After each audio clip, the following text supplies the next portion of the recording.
I would love to hear, in that same vein of the education being such a big part of the future, what do we feel like the future is of renewables land work?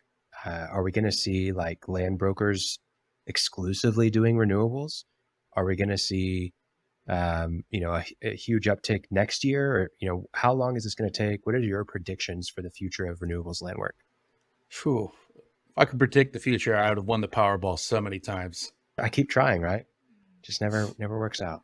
I think it's going to have to go slow, even though it needs to ramp up because you just don't have the people available yet because people don't know what they need to know to get out there. I mean, we do a pretty good job, I feel, in house of getting people up to speed.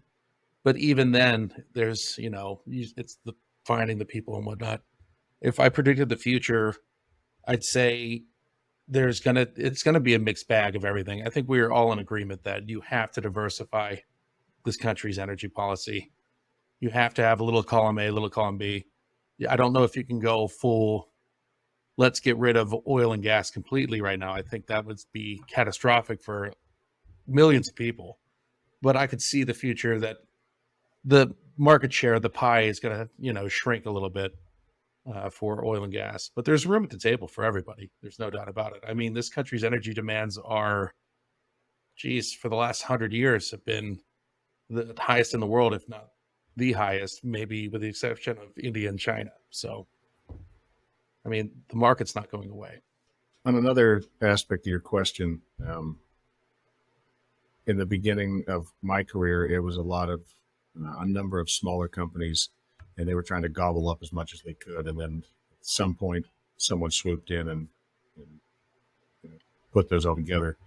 And I think you're saying the same thing right now in renewables. There are thousands and thousands of companies, and some of them are going about it internally. They're focusing on very small areas. The large guys are all over the place. I think they need land brokers. I think the small ones would benefit from land brokers as well. But I think as you see this, the acquisition side of the larger folks taking over the smaller folks, you might get into a more traditional oil and gas play, or how we've seen land work. But right now, it's like the Wild West. I mean, everyone's after the same stuff all over the place. And for anyone listening that's in renewables right now, we always go back to the well of oil and gas. It's just because it's our background, it's what we know. So for us, it's easy to reference that Yeah.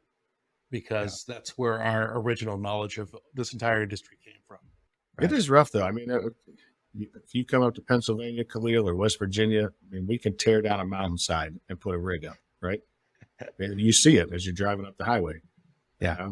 Right now, you're going to go for the low hanging fruit on the renewable side for solar and wind. You're going to the places that are the best key spots, right? You're not even going to mess with anything where you're going to have to tear down trees, flatten land. So who knows if that's in the future? Is it economical? Right now, not at all. No. Maybe in the future, are there going to be solar panels that are made of different materials that can rotate, up and down and sideways and this way and get the sun at different angles? I'm sure. I mean, technology is going to advance, but right now they're kind of limited to where they can actually operate. And the size of the batteries are getting more efficient and smaller. Just like a computer in the 60s was, a storage warehouse big. And now Right. this has quadrupled the power of that computer ever had. We're still playing with the abacus here instead of the calculator.